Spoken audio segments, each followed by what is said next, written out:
ख्रिस्त में मेरे प्यारे भाइयों बहनों, आज हमारा पवित्र कलीसिया एक विशेष संत को आज याद करती है और जिसे हमारे माताएं उसे संरक्षिका के रूप में मानती है, जिसका जन्म 331 ईस्वी में अफ्रीका में हुआ था और वह संत है मोनिका।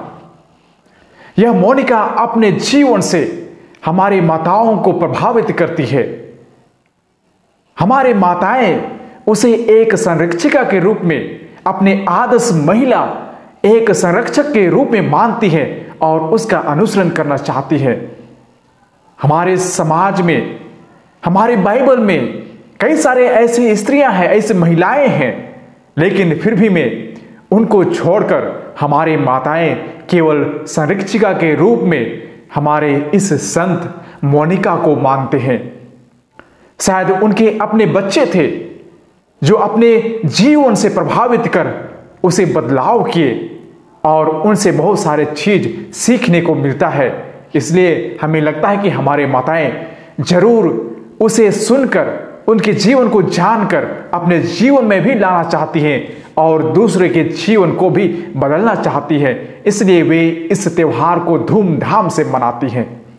हमें बहुत ही खुशी होती है जब हम देखते हैं हमारे माताएं जब अपने परिवार को संभालते हैं, अपने परिवार को चलाने के लिए किसी को एक संरक्षिका के रूप में मानती हैं और उसका अनुसरण करके अपने जीवन में लागू करना चाहती हैं।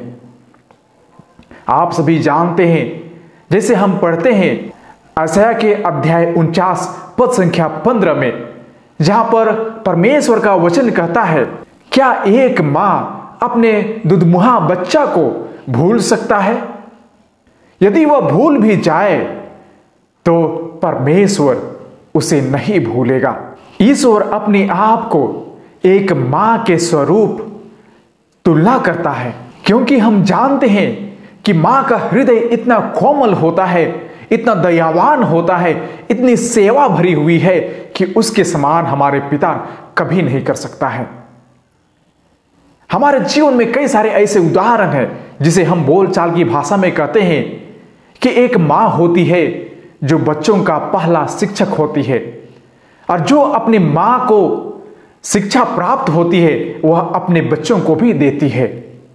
इसलिए मां अपने आप को एक सदाचार के रूप में, एक सच्चा उदाहरण के रूप में अपने बच्चों को वह प्रदान करती है। लेकिन आज हमारे जीवन में हमारी माताओं को यह सोचने के लिए हमें मजबूर करती है कि क्या हम आज संत मोनिका के समान सच में अपना जीवन जीकर हम अपने बच्चों को प्रभावित कर पा रहे हैं? यदि नहीं तो हमें जरूर सोचने की आवश्यकता है, क्योंकि हमारे धर्म ग्रंथ में बहुत सारे ऐसे उदाहरण हैं जो हमें सोचने के लिए यह अवगत कराती है। आप पढ़ेंगे सुक्ति के ग्रंथ अध्याय 20 पद संख्या 9, जहां पर लिखा है, झगड़ालू पत्नी के साथ घर में रहने की अपेक्षा छत के कोने पर रहना अच्छा है। हमारे परिवार में यदि हम सच में देखें तो हमारे पति लोग या जो स्त्री से शादी किया है वह व्यक्ति उनके कैरेक्टर के चलते, उनकी लड़ाई झगड़ा के चलते, उनके बात व्यवहार चाल चलन में वह दिखता नहीं है, और जिसके कारण हमारे बच्चे, उनके पति, उनको तकलीफ होती है। और भी आगे के वचनों में हम पढ़ते हैं अध्याय 20 पद संख्या 19 में, जहां पर लिखा है कि झगड़ालू और चिड़चिड़ा पत्नी के साथ रहने की अपेक्षा मरुभूमि में जीवन बिताना अच्छा है। शायद हमारे आज के समाज में यदि हम चिंतन करें तो देखते हैं कि हमारे पति क्यों आज हमसे दूर चले जा रहे हैं, क्यों आज अपना जीवन को ऐसे नरक के जीवन में जी रहे हैं। शायद हम उन्हें अपने जीवन से प्रभावित नहीं कर पा रहे हो, शायद हम अपने जीवन से उन्हें चिड़चिड़ापन, अपने बातों से, अपने झगड़ापन शब्दों से हम उन्हें दूर हटा दे रहे हैं। लेकिन मां का जीवन वैसा नहीं है। मां का जीवन हमेशा कोमल स्वभाव का रहता है, वह दयालु होती है। जैसे हमने देखा कि यशायाह के अध्याय 49 पद संख्या 15 में कि वह अपने बच्चे को कभी भूल नहीं सकती है, वह कभी भी अपने पति के साथ दुर्व्यवहार नहीं कर सकती है।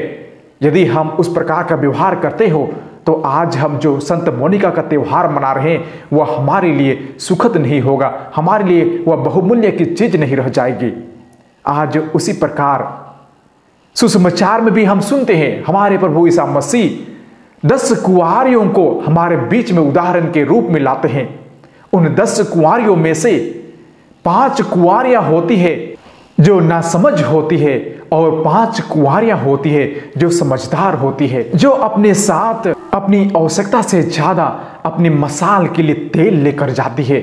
और हम देखते हैं जो स्त्रियां, जो कुंवारियां अपने साथ तेल लेकर नहीं जाती है, जब समय आता है तो उनका दिया बुझ जाता है और वे दूल्हा के साथ अंदर नहीं प्रवेश कर पाते हैं।